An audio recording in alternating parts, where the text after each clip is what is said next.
नमस्कार, स्वागत है आप सभी का एक बार फिर से एम ऑफ लर्निंग में।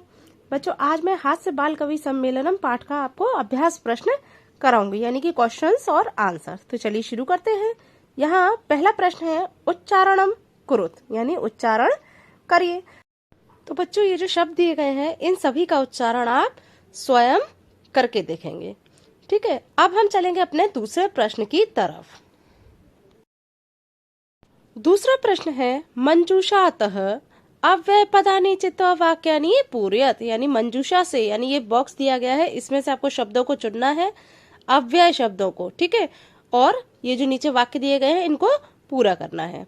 तो चलिए, पहला आता है आपका वृक्षस्य डैश खगः वसंती, वृक्ष के ऊपर पक्षी बैठे हैं।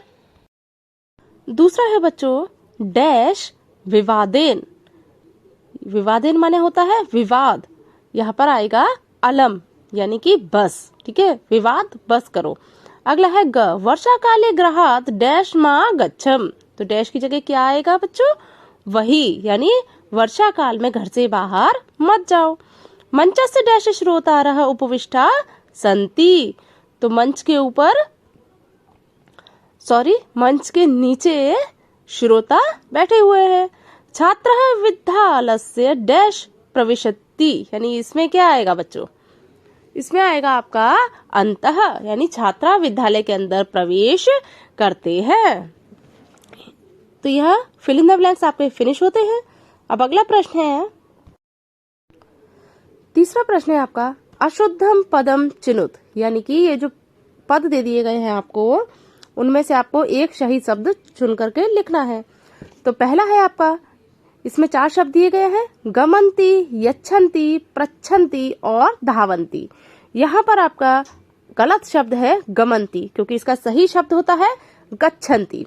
अगला है रामेण, ग्रहेण, सर्पेण और गजेड़, इसमें अशुद्ध शब्द है बच्चों गजेड़, यहाँ पर शुद्ध शब्द होगा गजेन।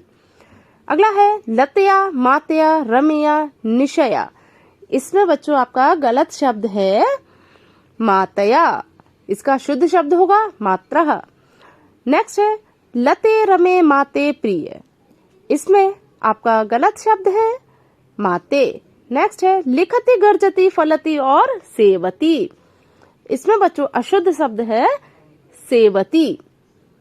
ठीक है, इसका क्योंकि सही शब्द होगा सेवते। तो इस तरीके से क्वेश्चंस फिनिश होता है ये वाला। नेक्स्ट है आपका प्रश्न नंबर 4, मंजूषात समानार्थक पदानि चित्वा लिखित, यानी कि मंजूषा से छांट करके आपको एक जैसे पदों को चुन करके लिखना है। तो प्राप्य माने प्राप्त करना, और इसका आपका अर्थ होता है लब्धा, लब्धा माने भी प्राप्त करना होता है। कुशलः, दक्षः, हर्षस्य, प्रसन्नतायाः, देहस्य, शरीरस्य, वैद्यम, चिकित्सम, इस तरीके से आपके यहाँ समानार्थक शब्द होते हैं। अगला प्रश्न है आपका 5, अधोलिखितानां प्रश्नानां उत्तराणि एक पदेन लिखत, यानी एक पद में आपको उत्तर देना है। ये जो प्रश्न दिए गए हैं इनके, तो पहला प्रश्न आता है प्रश्न नंबर क, मंचे कति बालक वय उपविष्टा सन्ति, तो मंच पर कितने बालक बैठे हुए थे? चत्वारः, यानी 4 बालक। अगला प्रश्न है आपका के कोलाहलम कुर्वन्ति, तो शोर कौन मचा रहा था? श्रोतारः, जो श्रोता बैठे हुए थे मंच के नीचे वो शोर मचा रहे थे।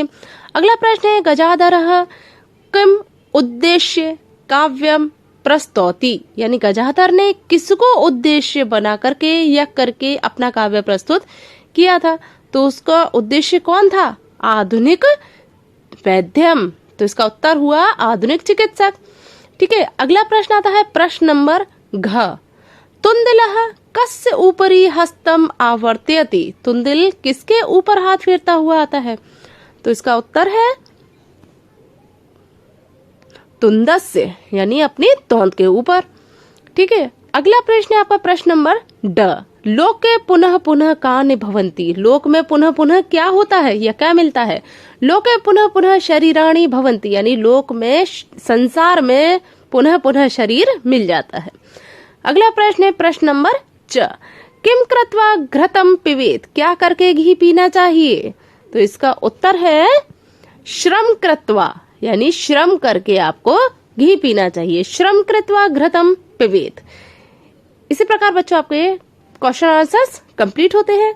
अगला आपका प्रश्न आता है प्रश्न नंबर 6। अगला प्रश्न है आपका प्रश्न नंबर 6। मंजूषातः पदानि चित्वा कथायाम पूर्ति कुरुत। यानी मंजूषा में आपको शब्द दे दिए गए हैं, उनको आपको इस कथा या कहानी के फिल इन द ब्लैंक्स में भर करके आपको कहानी कंप्लीट करनी है। तो चलिए, ये है कहानी आपकी कंप्लीट हो चुकी है क्योंकि फिल इन द ब्लैंक्स यहाँ फिल है। तो चलिए मैं कहानी आपको बताती हूँ। पुरः एकस्य नृपस्य एकः प्रियः वानरः आसीत्। यानी प्राचीन काल में एक राजा का प्रिय वानर था। एकदा नृपः सुप्तः आसीत्। एक दिन राजा सो रहा था। वानरः व्यजनेन तम अवीजयत्। वानर जो है वह पंखे से राजा को हवा कर रहा था। तदैव एका मक्षिका नृपस्य नासिकायाम उपविशत्। तभी उसी समय एक मक्खी जो है वह राजा की नाक पे आकर के बैठ गई। यद्यपि वानरः बारंबार व्यजनेनता निवारयति स्म। यद्यपि वानर जो था वह बार बार पंखे से उसको हटाने का प्रयास कर रहा था, तथापि सा पुनः पुनः नृपस्य नासिकामेव उपविशति स्म। तथापि वह बार बार जो है राजा की नाक पर ही आकर के बैठ रही थी। अंते सह मक्षिका हंतु खड्गे प्रहारे अक्रोध। अंत में उस बंदर ने क्या किया, मक्खी को मारने के लिए जो है खड्गेन यानी अपनी तलवार से प्रहार कर दिया। मक्षिका तो उड़े दूरम गाता। मक्खी जो थी वह दूर उड़ करके चली गई, किंतु तलवार के प्रहार से राजा की नाक जो थी वह छिन्ना अभवत यानी कि टूट के अलग हो गई, कट के अलग हो गई। अत एवोच्यते मूर्ख जने सह मित्रता नोचिता। इसीलिए उचित ही कहा गया है कि मूर्खों के साथ दोस्ती उचित नहीं होती है। तो यह कहानी आपकी कंप्लीट हो गई है। अंतिम प्रश्न नंबर 7। विलोम पदानि योजयत। यानी आपको विलोम शब्द लिखने हैं। यहाँ पर कुछ शब्द दे दिए गए हैं तो आपको इसके विलोमों के शब्द बताने हैं। तो अध माने होता है नीचे, नीचे का विलोम होगा ऊपरी, ठीक है।